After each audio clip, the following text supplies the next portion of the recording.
ادا کرتے ہیں جس نے اپنی توفیق اور فضل سے آج ہمیں ایک ایسی محفل عطا فرمائی ہے کہ یہ اس دور کے حساب سے جو ضرورتیں ہیں محفل کی، وہ ضرورتیں اس محفل کی جو تھی، جیسے مائک ہے، پنڈال ہے، اسٹیج ہے، تو وہ اس دور کے مطابق لگی ہے. پر جب آج محفل لگی ہے جس مقصد کے لیے، تو جو ہم لوگ یہاں جمع ہوئے ہیں، یہ نئی بات نہیں ہے. 1400 سال پہلے مدینے میں لگ چکی تھی. اس زمانے کے حساب سے وہ تھی، اس زمانے کے مطابق یہ ہے. آپ میں سے کوئی کہے کہ تب کینڈ کہاں تھا، مائک کہاں تھا، تو مائک اور کینڈ کو چھوڑیے، جذبات تو اسی جذبات سے ملتے جلتے ہیں. تو جس مقصد کے لیے ہم یہاں پر جمع ہوئے ہیں، وہ مقصد آپ کی نگاہوں کے سامنے ہے. آج کسی کی تقریر ہمیں نہیں سننی، جو سننی ہے وہ سنیں گے، لیکن آج خاص تقریروں کے لیے یہ منڈپ جو اسٹیج یہ علماء جمع نہیں ہوئے. آج اتنے سالوں تک جو تقریریں آپ نے سنی ہیں، انہوں نے اثر کتنا کیا ہے، اس کے لیے آج دیکھنے کے لیے جمع ہوئے ہیں. کیونکہ آج ہمیں ایک مقصد جامعہ فیضان جینا و حافظ ملت ویلفیئر ٹرسٹ سے جو جامعہ بننے جا رہا ہے، جس نام سے یہ ٹرسٹ برسوں سے یہاں کام کر رہا ہے، اسی نام سے جامعہ تیار ہو رہا ہے. ہمیں دیکھنا یہ ہے کہ اس جامعہ کے لیے جو نام جامعہ میں دیے گئے، فیضان جینا و حافظ ملت، تو حضرت غوث الاعظم دستگیر کے نام سے فیضان جینا اور برچونی شریف کے بزرگوں کی نسبت سے حافظ ملت. دو عظیم سنگم ساتھ میں ہے. ہم واسطہ رکھتے ہیں غوث الاعظم کی بھی بارگاہ سے، اور ہمارا دلی اور روحانی تعلق ہے برچونی شریف کے بزرگوں سے. میں نے کئی دن پہلے اسی کلرہ کی مجلس میں نے کہا تھا کہ اللہ تبارک و تعالیٰ نے قرآن مجید میں ارشاد فرمایا ہے، یا ایھا الذین آمنو، اے ایمان والو. تو اتنے جو بیٹھے ہیں ایمان والے ہی ہیں، اتنے ہم بیٹھے ہیں ایمان والے ہی ہیں نا. اب فرمایا ان تنصروا اللہ، اگر تم اللہ کی مدد کرو گے، جو کہ اللہ کسی کی مدد کا محتاج نہیں ہے، وہ مختار ہے، وہ مالک ہے، وہ قادر ہے، وہ اوروں کی مدد فرماتا ہے.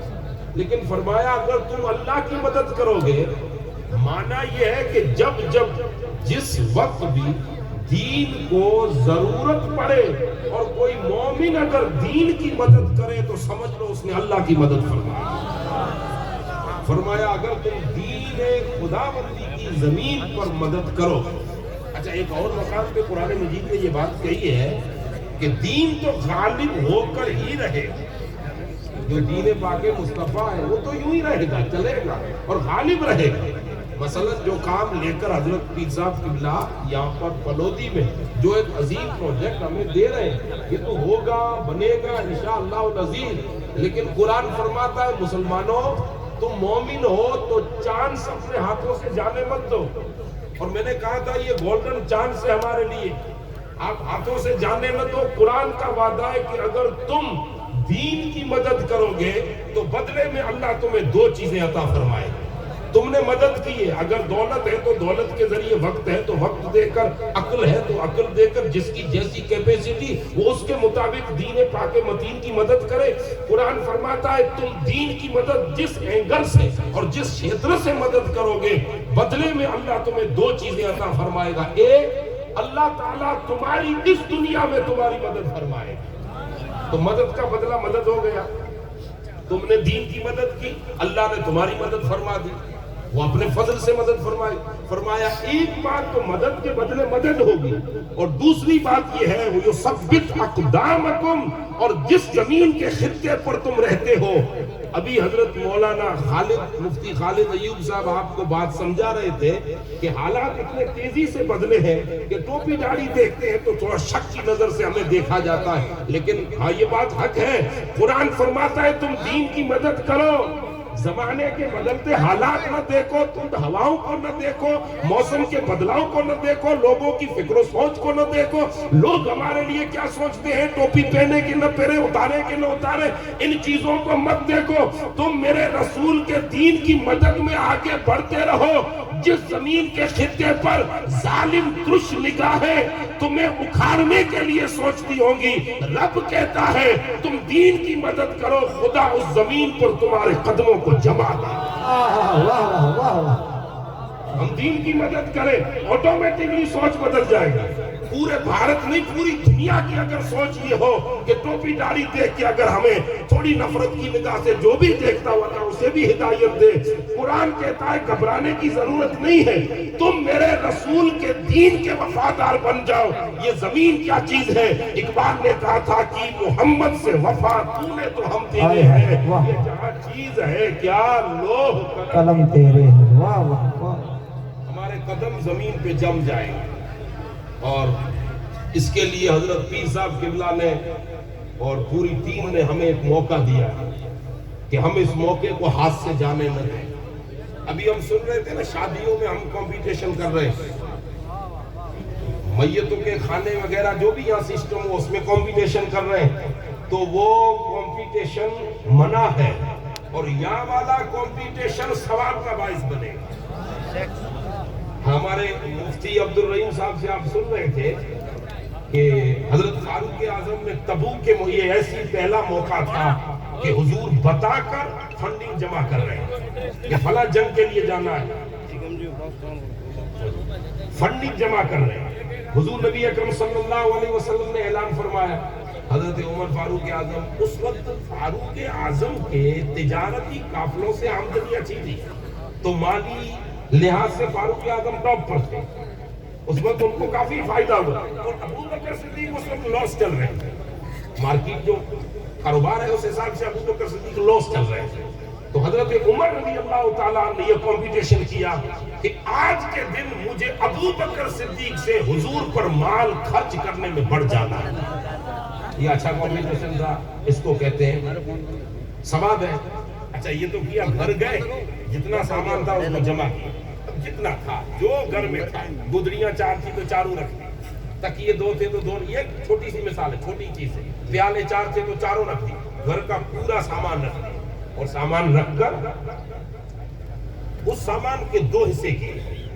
کتنے حصے؟ دو حصے۔ ایک کو گٹھڑی میں باندھا حضور کی بارگاہ میں، ایک کو اپنے گھر کے لیے۔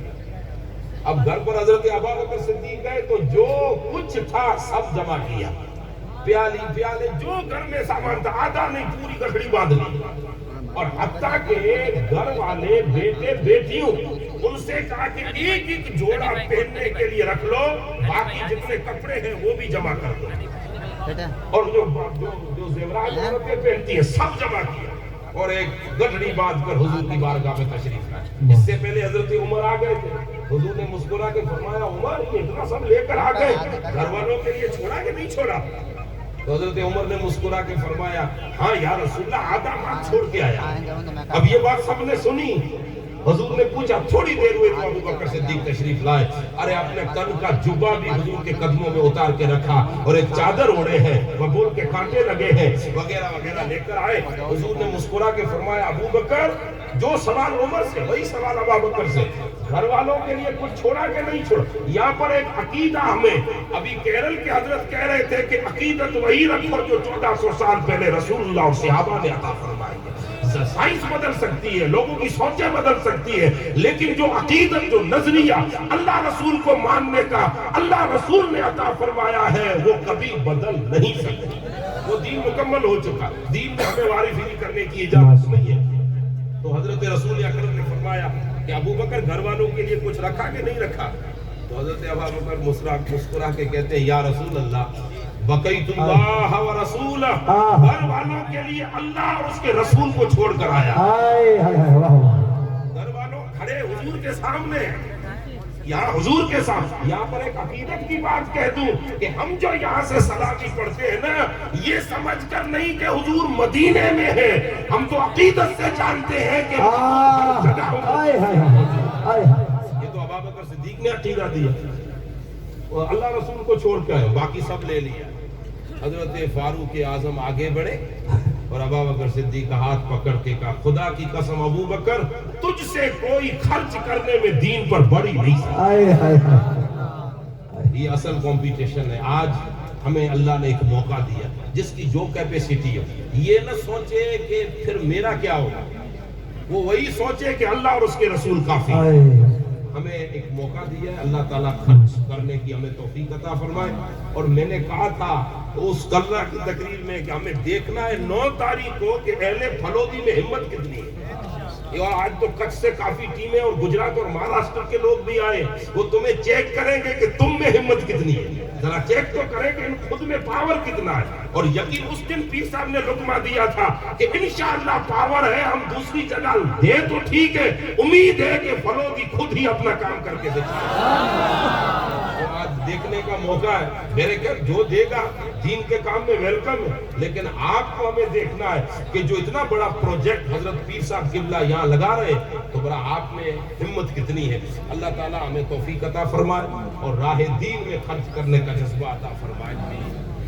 2 لفظ کہہ کر بات کو ختم کر رہا ہوں۔ آج موقع ہے نا، اور یہ جو دین کے کام ہے نا اس نیت سے کریں کہ مدینے والے آقا خوش ہو جائیں۔ ہمیں کیا ایک نظریہ رکھنا ہے بس کہ حضور راضی ہو جائے، اور حضور راضی ہو گئے تو یہی تو ہے کہ خدا بھی راضی ہے نا۔ وہ سرکار اعلیٰ حضرت فرماتے ہیں کہ خدا کی رضا چاہتے ہیں تو عالم، اور خدا چاہتا ہے رضا محمد۔ تو حضور کی خوشنودی کے لیے ہم اس پروجیکٹ میں آگے سے آگے بڑھ کر حصہ لیں۔ اللہ تعالیٰ ہماری کاوش اور خدمت کو قبول فرمائے۔ ماشاءاللہ، یہ تھے مولانا